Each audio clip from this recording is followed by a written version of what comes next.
Price lord. ನಮಗೆ ಒಳ್ಳೆಯ ಬೋಧಕನಾಗಿರುವಂತಹ ಯೇಸು ಕ್ರಿಸ್ತರ ಅತಿ ಪರಿಶುದ್ಧವಾದ ನಾಮದಲ್ಲಿ ನಾನು ನಿಮ್ಮನ್ನು ಹೊಂದಿಸ್ತಾ ಮತ್ತೊಂದು ಸಂದೇಶ ಜೊತೆ ನನ್ನ ಮುಂದೆ ಬಂದೇನೆ.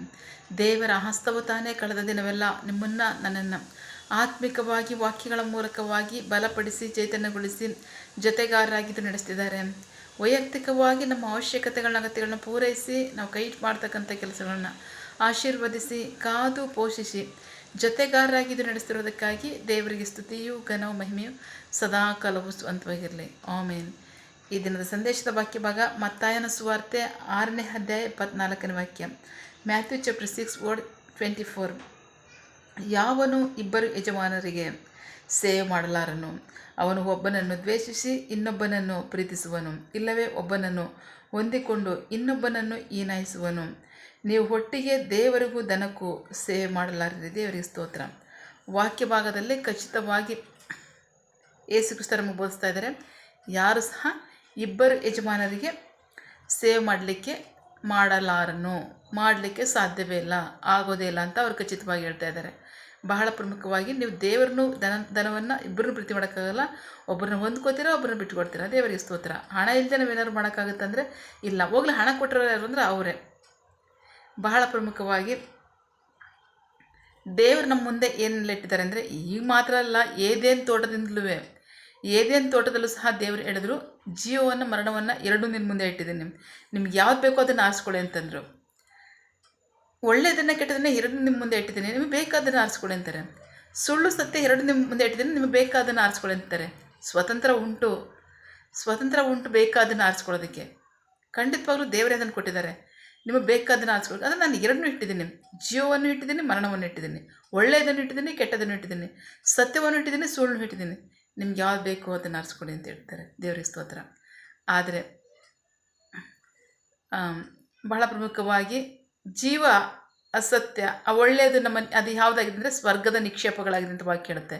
ದೇವರಿಗೆ ಸ್ತೋತ್ರ. ಆ ಸ್ವರ್ಗದ ನಿಕ್ಷೇಪಗಳು ಅದು ಎಲ್ಲಿರುತ್ತೆ ಅಲ್ಲೇ ನಾವು ಇರ್ತೀವಂತೆ.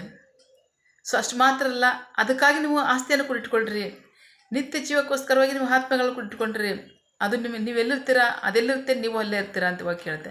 ದೇವರಿಗೆ ಸ್ತೋತ್ರ. ಬಹಳ ಪ್ರಮುಖವಾಗಿ ಈಗ ಹಣದ ವಿಷಯ ನೋಡೋಣ. ಹಣದ ವಿಷಯ ಅಂತ ಬಂದಾಗ ಪ್ರಸಂಗಿ ಪುಸ್ತಕದಲ್ಲಿ ಸೊಲೊಮೋನ ಅರಸನು ಬರ್ತಿದ್ದಾನೆ.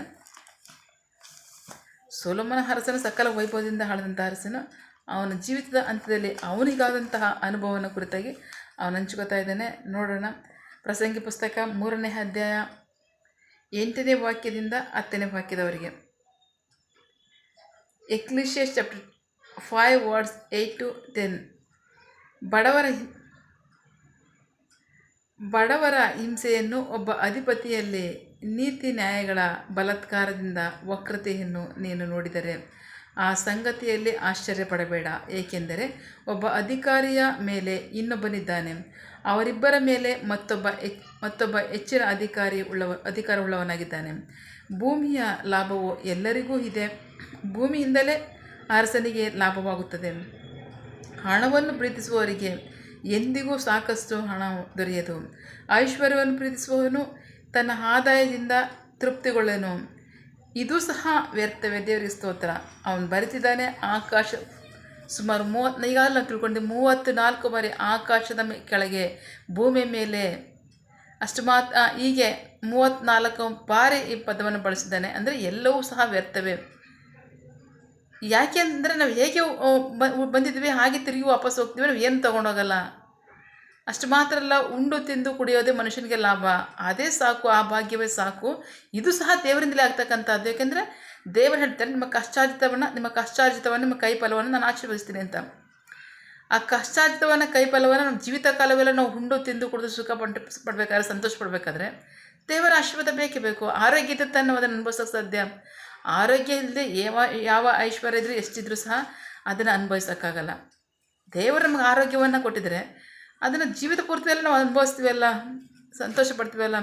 ಸೊ ಅದಕ್ಕೆ ವಾಕ್ಯವಾಗಿರುತ್ತೆ, ಅದು ಸಹ ದೇವರಿಂದಲೇ ಆಗ್ತಕ್ಕಂಥದ್ದು. ಮನುಷ್ಯನಿಗೆ ಯಾವನು ಐಶ್ವರ್ಯವನ್ನು ಪ್ರೀತಿ ಮಾಡ್ತಾನೋ, ಯಾವನು ಹಣವನ್ನು ಪ್ರೀತಿ ಮಾಡ್ತಾನೋ ತೃಪ್ತಿ ಆಗೋಷ್ಟು ಸಿಕ್ಕಲ್ಲ ಅಂತಲಲ್ಲ.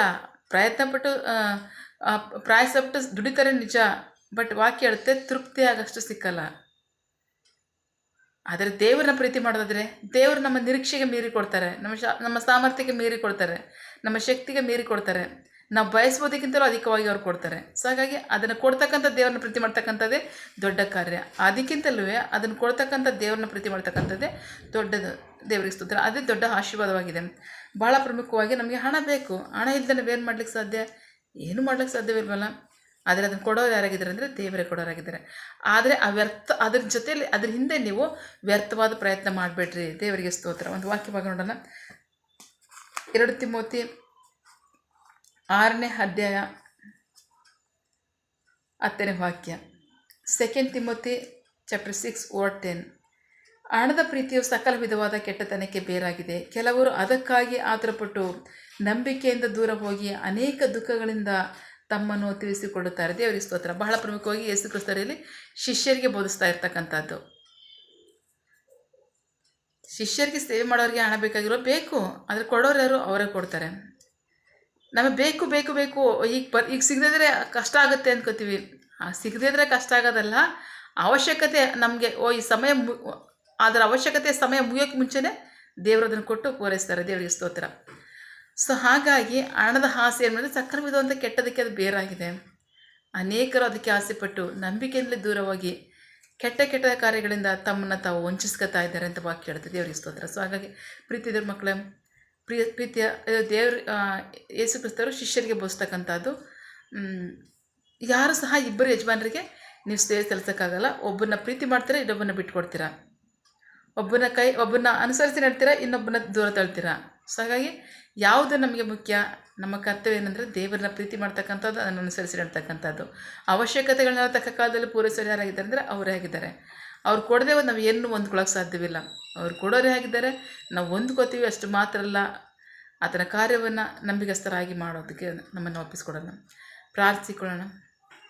ಸಕಲ ಸೃಷ್ಟಿಕರ್ತನೆ, ಸರ್ವಾಧಿಕಾರಿಯೇ, ಸಾರ್ವಭೌಮನೆ, ಉನ್ನತನೇ, ಮಹೋನ್ನತನೇ, ಮಹಾಪರಿಶುದ್ಧನೇ, ಪ್ರೀತಿ ಸ್ವರೂಪನೇ, ನೀತಿವಂತ ನ್ಯಾಯಾಧಿಪತಿಯ ಸೇನಾಧೀಶ್ವರನೇ, ಇರುವಾತನೇ, ಸರ್ವವ್ಯಾಪ್ಯಸಪ್ಪ. ಇದನ್ನು ವಾಕ್ಯಗಳ ಮೂಲಕವಾಗಿ ನಮ್ಮ ಸಂಗಡ ಮಾತಾದಂತಹ ನಿಮ್ಮ ಪ್ರೀತಿಗಾಗಿ, ನಂಬಿಗಸ್ತಿಗಾಗಿ ನಿಮಗೆ ಸ್ತೋತ್ರ. ವಾಕ್ಯ ಭಾಗದಲ್ಲಿ ಇದನ್ನು ನಮ್ಮ ಸಂಗಡ ಮಾತನಾಡ್ತಾ ಇದ್ದೀರಾ. ಯಾರು ಸಹ ನೀವು ಇಬ್ಬರು ಯಜಮಾನರಿಗೆ ನೀವು ಸೇವೆ ಸಲ್ಲಿಸೋಕ್ಕಾಗಲ್ಲ. ಒಬ್ಬರನ್ನ ಪ್ರೀತಿ ಮಾಡ್ತೀರಾ, ಒಬ್ಬರನ್ನ ತಿರಸ್ಕರಿಸ್ತೀರಾ. ಹಣವನ್ನು ಪ್ರೀತಿ ಮಾಡೋದಾದರೆ ನನ್ನನ್ನು ನೀವು ತಿರಸ್ಕರಿಸ್ತೀರಾ, ನನ್ನನ್ನು ಪ್ರೀತಿ ಮಾಡೋದಾದರೆ ನೀವು ಹಣವನ್ನು ತಿರಸ್ಕರಿಸ್ತೀರಾ ಅಂತ ಹೇಳ್ತೀರಾ.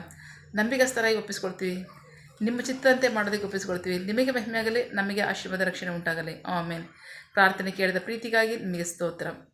ನಮ್ಮ ಪ್ರಾರ್ಥನೆಯನ್ನು ನಮ್ಮ ರಕ್ಷಕನಾದ ಯೇಸು ಕ್ರಿಸ್ತನ ಅತಿ ಪರಿಶುದ್ಧವಾದ ನಾಮದಲ್ಲಿ ಪ್ರಾರ್ಥಿಸಿ ನಿಮ್ಮ ಪಾದಗಳು ಸಲ್ಲಿಸಿ ನಾವು ಬೇಡಿ ಹೊಂದಿದ್ದೇವೆ ನಮ್ಮ ಜೀವಗಳ ತಂದೆ.